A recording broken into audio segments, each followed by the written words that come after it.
اکبرخان چې د انګریزیانو ډېرې چلوټې او دوه مخې کړنې لیدلې وې په فکر کې ډوب سو چې د الفسټون د لیک ځواب څه ډول ورکړي. یو ځلې به یې فکر وکړ چې انګریز جنرال بیا کومه چلوټه جوړه کړې او غواړي چې غازیان پکې ایسار کړي. خو بیا هغه خبرونه په فکر کې راغلل چې په تیرو 2 ورځو کې ورته رارسېدلي وو او هغه دا چې انګریز لښکر په لاره کې تر سختو بریدونو لاندې راغلی. بالاخره له ځانه سره ویل یو پوځي بل پوځي ته داسې دروغ نه وایي. اکبرخان خپل 200 جنګیالي راټول کړل او د انګریز لښکر پسې روان سو. خو د انګریز لښکر ازل بل ډول ټاکل شوی وو. د اکبرخان تر رسیدلو وړاندې افغانانو خپل مرګونی بریدونه پر لښکر 2 برابره زیات کړل. په یوې شپې کې تر 15,000 ډیر کسان ووژل شول. د لښکر ځینې پیاده سرتیري د افغانانو تر برید وړاندې د سخت یخنۍ، لوږې او ناروغیو له کبله مړه شوي وو. پاتې نورو بیا د جګړې کولو چې د ځان ساتلو وس نه درلود. دوی جسماً او روحاً مات شوي وو او تا به ویل چې سایه صرف د کوم افغان وارې ته په تمه وه چې له بدنه یې وباسي. که څه هم د انګریزانو لپاره اصلي سرخوږی د غازیانو بریدونه و چې نارینه پکښې په نښه کېدل. خو د هغو انګریزو ښځو لپاره چې له لښکر سره وتلې دا ویره وه چې که د بریدګرو په لاس ورغلې نو څه به ورسره ونه کړي. په دوی کې کرستین او ویکټوریا هم وې او دوی به نورو ته څه ناڅه ډاډګیرنه ورکوله او د خپل اسارت د مهال خبرې به یې ورته کولې. یو ځلې کرستینا نورو ته ویل تر دې مرګوني سفر خو ښه دی چې موږ تسلیم سو، اسارت تر دې ښه دی. خو نورو ښځو بیا د افغانانو د وحشت کیسې اورېدلې وې او تر اسارت یې په سړو واورو کې مرګ بشرفه باله. اکبرخان د انګریز لښکر شاته هغه مهال راورسېد چې تر نیمایي ډیر سرتیري یا وژل سوي یا اسیر سوي او یا په هر لور تښتېدلي وو. څو شیبو کې مکنزي او شولټن د لښکر د مشرتابه په استازیتوب بې له وسلو د اکبرخان کېږدۍ ته ورننوتل. دواړو پوځیانو د درناوي په توګه خپلې خولۍ له سر نه پورته کړې، یو ګام وړاندې ولاړل او بیا یې کیڼ ځنګنونه پر مځکه کښېښودل او خاموشه پاتې شول. دا لومړی ځل و چې انګریز پوځیان د یو سیمه ییز دښمن، هغه هم یو آسیایي او بیا مسلمان، مخې ته په داسې درناوي وړاندې شول. یوازې 2 میاشتې وړاندې شاید هیڅ چا داسې تصور هم نه وی کړی چې د یو افغان غازي مخې ته داسې یو څوک چې د سلګونو انګریزانو په وژلو پړ ګڼل کیږي به مشر انګریز پوځیان په دومره حکارت او خوارۍ ګونډې ووهي. اکبرخان د دې ډول تشریفاتو پلوی نه و. ور ولاړ سو، مکنزي تر لاس ونیو او شولټن ته ویل هیله کوم راځئ دلته کښېنئ. او بیا دواړه پوځیان ځان ته نږدې کښېنول. د انګریزانو له وضعیت نه له ورایه د دوی کړکېچن حالت څرګندېده. اکبرخان په حاضر باش غږ وکړ چې ډوډۍ او تودې شیدې ورته راوړي. مکنزي چې تر شولټن په پوځي رتبې او په عمر کې مشر و په خبرو یې پیل وکړ. موږ ستاسو عالی جناب نه د مرستې او خواخوږۍ تمه لرو. لکه چې وینئ له یوې خوا هوا ډېره ظالمه ده او له بلې خوا د ژمنو برعکس پر موږ ډېر غلچکي بریدونه کېږي. موږ هماغسې چې مو له تاسو سره ژمنه کړې وه له افغانستانه وځو، خو هیله لرو چې موږ وتلو ته پرېږدئ او د بې ځایه وینې تویولو مخنیوی وکړي. اکبرخان ورته وویل زه له دې کبله خواشینی یم چې همدې هېواد ته ستاسو د راتګ پر مهال ډېرې وینې وبهېدې او اوس هم له وتو سره هم وینې بهېږي. زه ډېر خواشینی یم چې زرګونه انسانان د څو ناپوه کسانو د شیطاني فکرونو له کبله ووژل شول. خو زه هیله لرم چې زموږ او ستاسې راتلونکي نسلونه به زموږ د ترخو تجربو زده کړه وکړي. یو څو شیبې چپ سو او بیا یې وویل اوس زه له تاسو سره څه ډول مرسته وکړم. مکنزي ورته وویل د وحشي یاغیانو د بریدونو په ځپلو کې له موږ سره مرسته وکړي. له دې خبرې سره د اکبرخان بڼه سره سول، سترګو کې غوسه راڅرګنده سوه او په بیړه یې وویل تاسو له ما غواړئ چې ستاسو د خوندیتوب لپاره د خپلو خلکو په وړاندې وجنګېږم. دا ځل شولټن ورته وویل دغه وحشیان یوازې ستاسو په مرسته ځپلی سو، زموږ سره کار وکړئ چې ککرۍ یې ورماتې کړو. اکبرخان د شولټن شنو سترګو ته په قهر وکتل، خو په ارامه یې ورته ویل که تاسو دوی وحشیان بولئ نو ماته هم وحشي ووایاست. هو ستاسو له انده ښایي د وطن خپلواکۍ او عزت ساتنه وحشیتوب وي، خو زموږ لپاره تاسو یرغلګر او غله یاست. مکنزي ورغبرګه کړله اکبرخانه ستاسو په ګټه ده چې زموږ سره مرسته وکړئ. تاسو ولې هم د ځان او هم زموږ په زیان کار کوئ؟ اکبرخان په ځواب کې ورته ویل زموږ او ستاسو ګټې په اصل کې متضاد دي. زه حیران یم چې تاسو ولې زموږ ګټې یو شان بولئ. مکنزي یعنی تاسو په دې خونړۍ جګړې کې د ځان ګټه وینئ؟ جګړه د وحشیانو کار دی.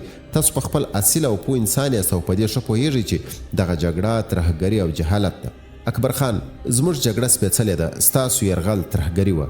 مکنزي موږ وځو او تاسو ته مو ویل چې په تیرو کړنو پښیمانه یو، نو اوس جګړه د څه لپاره؟ اکبرخان یوازې پښیمانه یاست؟ زموږ زرګونه بې ګناه خلک مو وژل، کورونه او کروندې مو راورانې کړلې، در بدره مو کړلو او یوازې پښیمانه یاست؟ ستاسو پښیماني زموږ کوم رنځ دوا کولی شي؟ مکنزي: زه خواشینی یم چې جنرال الفسټون ته دا پیغام وړم چې اکبرخان له موږ سره همکاري نه کوي. اکبرخان: دا هم ورته ووایه هغه اکبرخان چې تاسو یې څو ځلې په وژلو کې ناکامه سوی اوس هم د خپل ولس تر څنګ ولاړ دی. د اکبرخان او دغو دوو انګریز پوځیانو ملاقات چې د غومره په ښه ډول پیل سوی و، په پایله کې هغومره وران ښکارېده او دواړې غاړې په قهر وې. انګریز پوځیان چې په دودیز ډول پر استعمار سوو سیمو او خلکو یې امرونه کول، په نرمو سیاسي ادبیاتو ډېر نه پوهېدل. دوی د جګړو روزنه کړې و او ټول فکر یې پر دې راټولېده چې څنګه دشمن خوار او ذلیل کړي او له مخې ورک شي. اکبرخان ښه پوهېده چې انګریزیانو افغانان ډېر کړولي او غازیان و یرغلګرو ته ډک زړونه لري. د ده له انده افغان جنګیالي اتلان او د ستایلو وړ و. همدغه په ګېډه وږي په تشو لاسونو افغانان و چې د تاریخ ستره حماسه یې جوړه کړه. اکبرخان پر افغان غازیانو د انګریزانو د نیوکو او ملنډو هیڅ غم نه درلود. مکنزي او شولټن و جنرال الفسټون ته ویل چې اکبرخان نه یوازې چې د بلواګرو د بریدونو مخنیوی نه کوي بلکې له هغه سره خواخوږي لري. شولټن ویل په اصل کې همدغه اکبرخان زموږ ستر دشمن دی، که دی نه وای موږ به له دغه ډول کړکېچ سره مخامخ سوي نه وای. خو ناروغه جنرال الفسټون پوهېده چې له روان کړکېچ نه د دوی د ژغورل کېدلو یوازینۍ لار د اکبرخان له کېږدۍ تېرېږي. الفسټون مکنزي ته وویل زه غواړم پخپله له دې افغان سردار سره ووینم. لا یې خبره نه و بشپړه کړې چې مکنزي ورته ویل ښاغلیه دې کار ته اړتیا نشته، دا سرټمبه سردار یوازې زموږ د وژلو پسې دی. تاسو ولیدل چې څنګه په نامردۍ یې ښاغلی مکناټن وواژه. له اکبرخان سره ستاسو لیدنه به اصلا ستاسو د خوندیتوب لپاره مناسب نه وي. الفسټون مکنزي پرېښود چې خپلې ټولې خبرې بشپړې کړي او بیا یې په ارامه ورته ویل مکنزي زه ستا په اندېښنو ښه پوهېږم، خو موږ د اکبرخان له ملاتړ پرته له دې دوزخ نه د ژوندي وتلو لپاره بله لار نه لرو. مکنزي یې بیا خولې ته ورولوېد. زه ستاسو د خوندیتوب له اړخه ډاډه نه یم. ښاغلی مکناټن هم غوښتل چې له اکبرخان سره خبرې وکړي، خو ومو لیدل چې څه پېښ شول. الفسټون وویل که اکبرخان زموږ په وژلو پسې راغلی وي نو څنګه سو چې ته او شولټن ترې ژوندي راغلاست؟ په داسې حال کې چې انګریز پوځي مشرانو له اکبرخان سره د بیا لیدلو په اړه خبرې کولې، له سروبینه نیولې بیا تر لتابند، تیزن او خورد کابل پورې د غازیانو بېلابېلو ډلو پر انګریز لښکر د یو ستر برید تیاری بشپړاوه. د جنوري 12 د شپې په نیمایي کې افغانانو له څو اړخونو پر انګریز لښکر پراخه او درانه بریدونه پیل کړل. یو وار بیا د انسانانو چغو، نارو او د ټوپکو او ټوپکونو ډزو په سیمه کې د محشر غوغا رامنځته کړه. د دغې شپې جګړه تر پخوا هر وخت ډېره سخته وه او داسې ښکارېدل چې دواړې غاړې غواړي چې هر څه په همدغه شپه کې پای ته ورسوي، یا دښمن ووژني یا په خپله ووژل شي. پر مځکه سپینه واوره په بیړه د انسانانو، آسانو او اوښانو په وینو تکه سره سوه. انسانانو هر څه چې مخې ته ورتلل وژل به یې، دوست او دښمن ورک و. تا به ویل چې انسانیت پای ته رسېدلی او د انسانانو ماغزه پر بله اوښت چې یوازې د یوه څه امر کوي ووژنه. د انګریزانو روحیه بایللو پوځیانو د ژوندي پاتې کېدو لپاره خپلې وروستۍ هڅې کولې. افغانانو بیا داسې جګړه کوله چې تا به ویل د دښمن تر وژلو ډېر د ځان د قرباني کولو لپاره راغلي وي. افغانانو په دې عقیده جګړه کوله چې که دښمن ووژني نو غازي به سي، که خپله ووژل سي نو شهید به سي. په دواړو حالاتو کې ځانونه بریالي ګڼل. جنرال الفسټون د توپونو د کارولو امر وکړ، خو مکنزي ورته د وړمې ورځې ناوړه پیښه ور په یاد کړ چې د توپونو مرمیو له غرونو نه برف کوچ او ډبرې پر لښکر راوښویولې. الفسټون ورته وویل د توپونو مخې هوارې مځکې ته کړئ او سواره یاغیان په نښه کړئ. د جنرال له امر سره سم توپونه د ډزو لپاره چمتو سول او مکنزي په امر د انګریز پوځ تر ټولو اغیزمنې وسلې یو وار بیا خپل کار وکړ او په څو شېبو کې 200 غازیان له منځه یوړل. نمجن باروت و که د توپچانو تېروتنه د توپ یو مرمۍ د انګریزیانو د لښکر په منځ کې وچاودېدله. له چاودنې سره سم د انسانانو او اسانو د بدن غړي په هوا سول او بیا لکه د وینو باران چې وسي له پورته نه د وینو څاڅکي پر سیمه راولوېدل. چاودنه دومره زوروره وه چې د څو شېبو لپاره یې ټول شاوخوا کسان حک پک ودرول او جګړه په ټپه ودرېده. تر لنډې چوپتیا وروسته د ټپیانو زګیروی پیل سو. د توپ مرمۍ د انګریزانو د لښکر په منځ کې او د ښځو د کاروان په سر کې لګېدلې وه، ځکه خو وژل سوي او ټپیانې ټولې ښځې وې. په وژل سوي کې یوه کرستینا وه چې څو چرۍ یې پر ځیګر او غاړه کې لګېدلې وې او له آس نه یې غورځولې وه. د کرستینا د بدن کیڼه خوا تر واورې لاندې وه، خو مخ یې پوره ښکارېده. شنې سترګې یې پرانیستې وې، خو سپین مخ یې د یخې هوا له کبله و که د وینې د نشتون له کبله تک سپین ښکارېده. خوله یې داسې نیمایي پرانیستې وه چې تا به ویل کومه خبره یې نیمایي پاتې وي. سر یې ختیځې خواته یعنی د برطانوي هند لور ته و او سترګې یې لویدیځ ته کابل خواته وي. تا به ویل چې د انګریز پیغلې سترګې لا هم د اکبرخان په لور دي. وکټوریا روغه رمټه پاتې سوې وه، خو مور یې لکه چې د توپ مرمۍ ژوندۍ خوړلې وي ترې تم سوې وه. وکټوریا ژړل. په اصل کې ټولو انګریزانو نارینه او ښځو ژړل. هیڅ چا نور د جګړې وس نه درلود. انګریز لښکر روحاً او جسماً مات سوی و. الفنسټون د آس مخه راواړوله او د چاودنې سیمې ته ورغی. له رسېدو سره سم له آس نه راوغورځېد، خو بخت یې اوښتی و، پښه یې وښویېدله او لکه چا چې له پورته نه راغورځولی وي پر مځکه ولوېد. له لوېدلو سره سم یې تر خولې ستره چغه پورته سوه او بیا ځای پر ځای خاموشه پرېوت. څو شېبې وروسته په سد کې سو. هڅه وکړه چې په پښو ودرېږي، خو راسته پښې یې له درد نه بیا چغه په وکړه.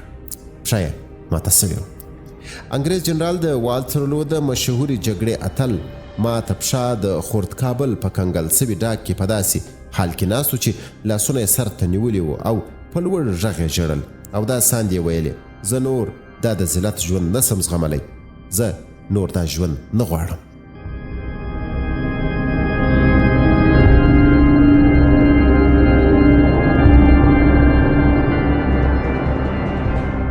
مکنزي او بل پوځي له جنرال الفنسټون سره مرسته وکړه چې پر آس کښیني.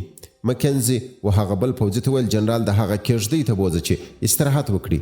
ډاکټر برایډن هم ورولې چې د روغتیا څارنه یې وکړي. 31 کلن ویلیام برایډن د انګریزانو په پوځ کې د جراح په توګه کار کاوه او د جراحۍ ترڅنګ د نورو ناروغیو تشخیص او درملنه هم کوله. د الفنسټون شدیده سینه او بغل او ماتې پښې ته په کتلو سره ډاکټر برایډن ویل: ښاغلیه، تاسو ډیر زیات استراحت ته اړتیا لرئ. زه به مو پښه وتړم، خو تاسو باید بې له پروتي او ګرم مایعاتو خوړلو بل هیڅ کار ونه کړئ. الفنسټون ورته په ناهیلۍ وکتل او په کراره یې ورته ویل: استراحت په دې محشر کې آرام څنګه کېدای شي؟ ډاکټر برایډن خپلې ګردۍ عینکې په سترګو سمې کړلې او بیا یې داسې چې الفنسټون یې وانه وري کرار یې وویل: حالات که هر څومره خراب وي، تاسو یې خو په سمولو کې هیڅ ونډه نه لرئ. د الفنسټون دردونه مخ په ډېرېدو وو. له یوې خوا ټوخي ساه ایستلو ته نه پرېښود او له هر ټوخي سره به یې لکه په چړو چې په سینه او پښې واهه، له درد نه به تاو راتاو سو. د شپې له خوا سړی تبې واخیست، له یوې خوا هوا سړه وه او له بلې خوا سړی تبې له الفنسټون نه عقل واخیست او په اپلاتو ویلو یې پیل وکړ. انګریز جنرال په لوړ غږ نارې وهلې: هاغه ده، ملکه الیزابت راغله، سرتیرو تیار سئ، د ملکې په ویاړ ډزې وکړئ. مکنزي، شولټن او څو تن نور انګریز پوځیان په یوې کېږدۍ کې راټول سوي او د سبا د پلان په اړه غږېدل چې یو سپاهي راننوت او ویې ویل چې د اکبرخان قاصد راغلی. د اکبرخان د نوم له اورېدلو سره انګریز پوځیان په ښکاره ډول وارخطا سول. مکنزي سپاهي ته وویل چې قاصد راولي. اکبرخان د انګریز لښکر له بدې ورځې خبر سوی و. دی په دې هم خبر سوی و چې د انګریزانو په خپلې چاودنې کې ډېرو ښځو او ماشومانو ته مرګ ژوبله اوښتې ده. قاصد انګریز پوځیانو ته ویل: اکبرخان د انساني خواخوږۍ له کبله وړاندیز کوي چې خپل ټپیان او ناروغان موږ ته راولېږئ چې له مرګ نه وژغورل سي. موږ به ورته ګرم ځای او خواړه برابر کړو او هر کله چې روغ سول بیرته به یې تاسو ته در وسپارو. شولټن ویل: اکبرخان که دومره زموږ د ژغورنې په فکر کې دی، ولې دا بریدونو نه دروي؟ قاصد دې پوښتنې ته ځواب نه درلود، چپ ولاړو. مکنزي ویل: اکبرخان ته ووایه چې موږ منندوی یو، موږ به پرې فکر وکړو او سبا ته به حال درکړو. انګریزانو ته د اکبرخان وړاندیز داسې و لکه تږي ته چې د اوبو سلا وسي. دوی د خپلو ټپیانو، ناروغانو او ښځو او ماشومانو له اړخه سخت اندېښمن وو. انګریزان که څه هم د جګړې په ډګر کې سخت ځپل سوي وو، خو لا یې هم دومره غرور درلود چې ټوله دښمن ته نه تسلیمېدل. په دوی کې ځینو لا هم دا هیله لرل چې د خپلو وسلو په زور به د دښمن بریدونه په شا وتمبوي او تر جلال آباد پورې به ځانونه ورسوي. د مکنزي په خبره چې په وارو یې کړې وه، بس چې له همدې ناوړه تنګي نه ووځو، هر څومره چې ننګرهار او پېښور ته ورنږدې سو، هوا به تودېږي او اراضي به زموږ جنګي تاکتیکونو ته برابره سي.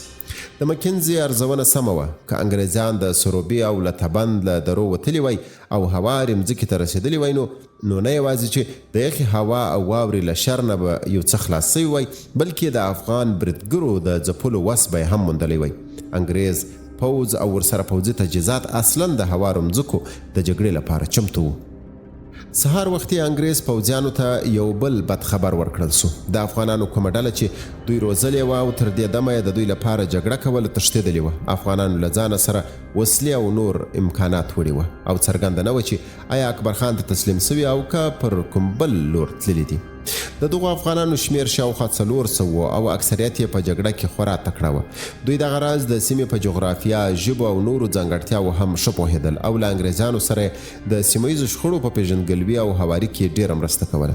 د جګړې له ډګر نه د افغانانو وتل د انګریز لښکر نور هم ضعیف او وارخطا کړ. مکنزي د افغانانو د تیښتې د خبر له اورېدلو سره وویل لعنت دې وي پر دې افغانانو، په دوی کې هیڅوک زموږ سره رښتونې دوستي نه کوي. سهار وختي مکنزي او شولټن د جنرال الفنسټون کیږدۍ ته ورغلل چې د اکبرخان د وړاندیز په اړه خبرې ورسره وکړي. د الفنسټون حالت ته په لیدو سره دغو دواړو انګریز پوځیانو پرېکړه وکړه چې له ټپیانو او ښځو سره به خپل قمندان هم اکبرخان ته وسپاري چې ساتنه یې وکړي. انګریزانو 50 ښځې، ټپیان او ناروغان پر اسانو د لښکر شاته د اکبرخان د کمپ پر لور ولېږل.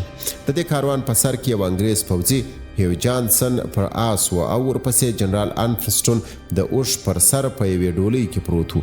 په کاروان کې وکټوریا هم وه. وکټوریا چې د مور او کرستینا مړینې ورباندې ژور روحي ګزارونه کړي وو، د یخې هوا نه خوړلو او نورو خواریو له کبله ډېره کړېدلې وه. دغې نازولې انګریزي پیغلې له 2 اونیو راهیسې حمام نه و کړی. ببر سر و او د سترګو شاوخوا یې له ډېرې ژړا نه شوړولې وې. د کاروان له بېلابېلو برخو نه د خلکو زګیروي او ژړا اورېدل کېدل.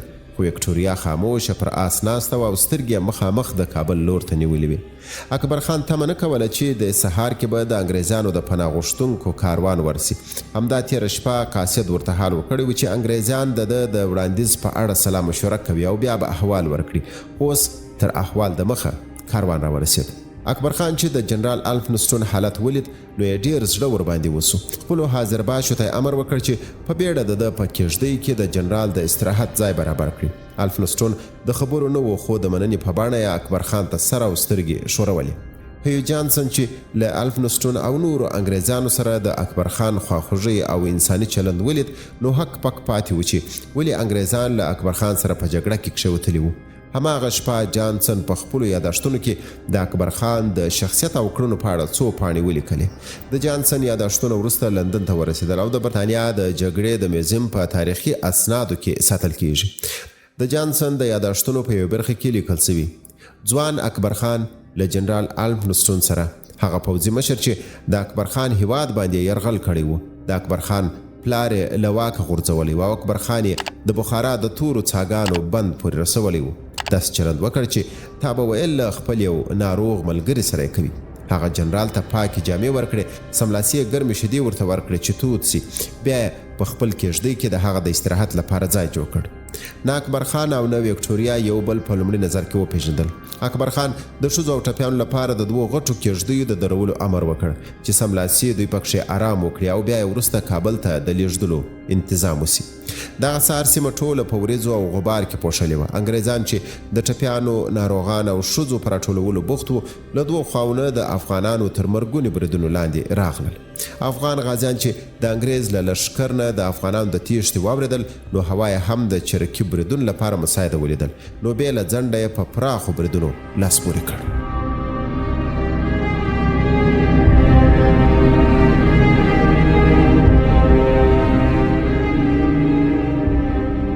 افغانانو چې په تیرو 2 ورځو کې له انګریز لښکر نه ډېر باروت او ټوپکان په غنیمت اخیستي وو، اوس یې همدغه تجهیزات پر انګریزانو کارول. د نورو ورځو په څېر نننۍ جګړه هم ډېره درنه او خونړۍ وه. انګریزان چې روحاً مات سوي وو اوس یې فزیکي جګړه هم بایللې وه. دوی له دې ویرې توپونه نه کارول چې نه پوهېدل له ویشتلو وروسته خپل زیانمنوي که دښمن. ډېرو ته دا هم نه وه څرګنده چې اصلاً دښمن کومې خواته دی. د وریځو او غبار په منځ کې انګریز لښکریان لکه د منې پاڼې جوپا جوپا پر مځکه لوېدل. تر مرګ د مخه د انسانانو وروستیو چغو په سیمه کې ویرونکې فضا رامنځته کړې وه. د انګریزانو پیاده سرتیرې هرې خواته پاشلې وه او هر یوه به هېښ ولاړ وه چې څه وکړي. تر هغو چې د وریځو او غبار له منځ نه به یو غازي را څرګند سو او د سترګو په رپ کې به یا د تورې یا د ساتلو وار یې ورباندې وکړ. په دې لړ کې له هرې خوا نه مردکۍ هم اورېدلې. انګریزانو له ویرې هر لور ته ډزې کولې.